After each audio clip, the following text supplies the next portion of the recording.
اب جو واقعہ آپ کے سامنے پیش کرنے جا رہا ہوں ایسا خوبصورت واقعہ ہے اور ساتھ ہی ساتھ اس کے اندر ایک گداز ہے، اس میں ایک غم بھی ہے اور ایک خوشی بھی ہے۔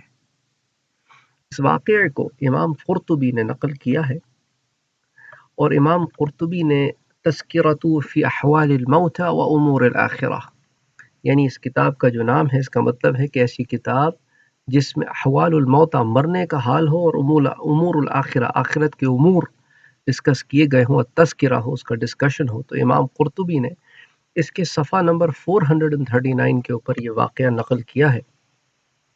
یہ حدیث حضرت ابن زید رحمۃ اللہ علیہ فرماتے ہیں کہ حضور نے جب حل اتا علی الانسان حین من الدہر تلاوت فرمائی کہ انسان کے اوپر حل اتا علی الانسان حین من الدہر، جب یہ آیت تلاوت فرمائی تو اس وقت آپ کے پاس ایک سیاہ فام آدمی بیٹھا ہوا تھا جو آپ صلی اللہ علیہ وآلہ وسلم سے سوال کر رہا تھا۔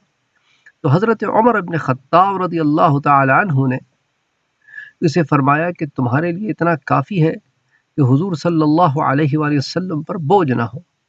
تو حضور نے فرمایا اے ابن خطاب اسے چھوڑو۔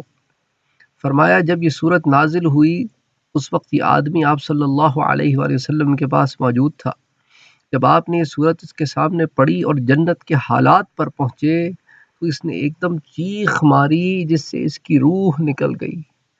تو اللہ کے رسول صلی اللہ علیہ تو حضور اکرم صلی اللہ علیہ وآلہ وسلم نے ارشاد فرمایا تمہارے ساتھی کی روح جنت کے شوق نے نکالی ہے، جنت کے شوق روح نکل گئی۔ اللہ اکبر۔